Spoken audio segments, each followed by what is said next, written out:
Zee 24 तास एक पाऊल पुढे।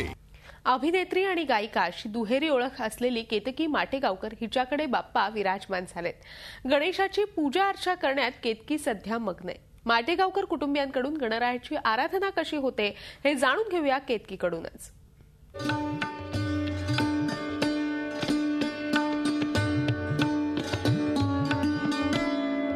नमस्कार।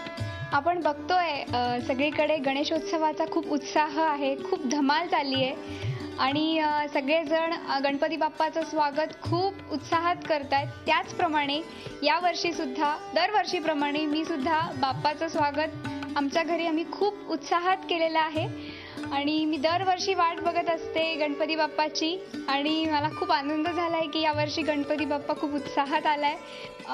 त्याचप्रमाणे यावर्षी आम्ही डेकोरेशन केलेलं आहे आणि गणपती बाप्पा मागच्या वर्षी जसं आम्ही बालगणेश आणला होता तसं यावर्षी आमचा गणपती बाप्पा वेगळा आहे, त्याप्रमाणे आम्ही डेकोरेशनही केलेलं आहे।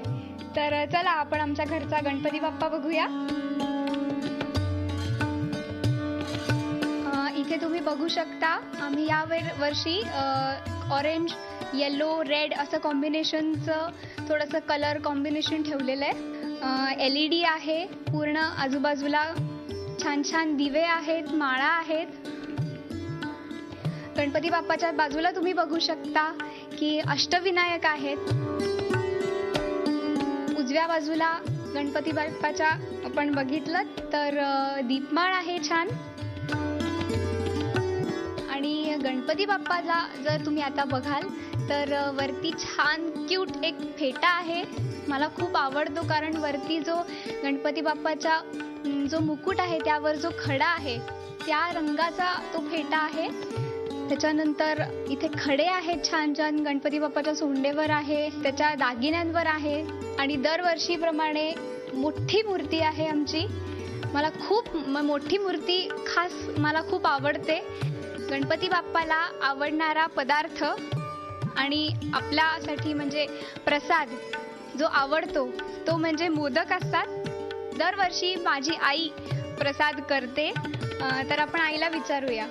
आई, दरवर्षी आपण जो प्रसाद करतो त्याबद्दल थोडंसं सांग। नक्कीच गणपती बाप्पाला मोदक हा सगळ्यात आवडता पदार्थ आहे, तर ते तर मी गणेश चतुर्थीच्या दिवशी करतेच।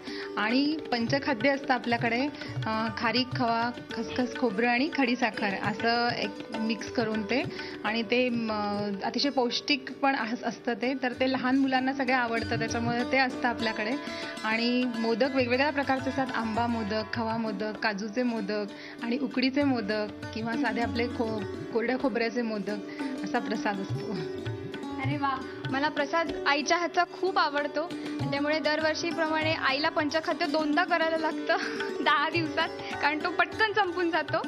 आता माझ्याबद्दल थोडंसं आणि आमच्या घरच्याबद्दल सांगायचं तर परंपरा आहे आमच्या घरात। गणपती माझे आजोबा मूर्तिकार होते, किशोर माटेगावकर, तर मी ते अनुभवलं नाही आहे, ती तयारी, ते गणपती करताना ती प्रोसेस मी बघितली नाही आहे। तर आपण बाबांना विचारूया माझ्या की कसं वातावरण असायचं घरात। एकदम प्रचंड उत्साहाचं वातावरण होतं, कारण आम्ही लहान असताना म्हणजे गेले 40-45 वर्ष मी बघतोय की आजोबा तुझे म्हणजे माझे बाबा हे उत्तम मूर्तिकार होते, त्याच्यामुळे घरोघरी वस्तीमध्ये त्यांच्या मूर्त्या असायच्या, त्यामुळे 5 महिन्या आधीपासून मूर्त्यांची तयारी घरात सुरू असायची।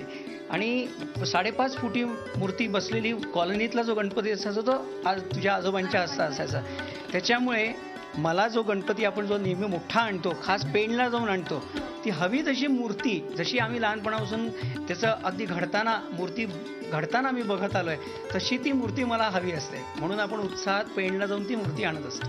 त्यामुळेच म्हणूनही मला कदाचित असेल की मोठी मूर्ती मला कायम बघायची सवय आणि दरवर्षी आम्ही मोठी मूर्ती आणतो। आणि आता आपण आरती करूया गणपती बाप्पाची।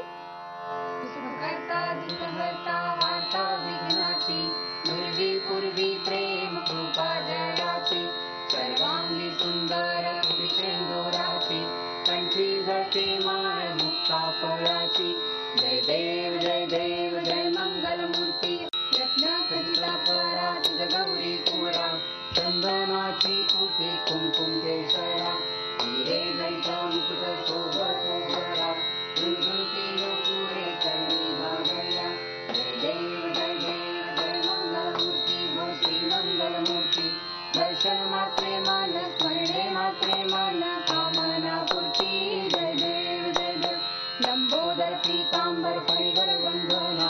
सरळ सोंड वक्र तुंड त्रिनयना दासरामाचा वाटपाहे सदना संकटी पावावे निर्वाणी रक्षावे सुरवर वंदना जय देव जय मंगल मूर्ती हो श्री मंगल मूर्ती दर्शन मात्रे मन स्मरणे मात्रे मन कामना पूर्ती जय देव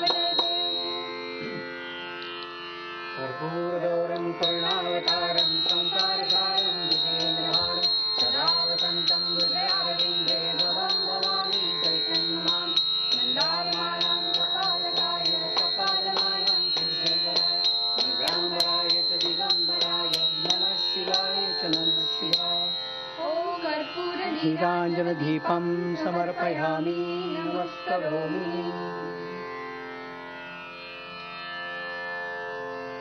गणपती बाप्पा मंगल मूर्ती। झी 24 तास एक पाऊल पुढे।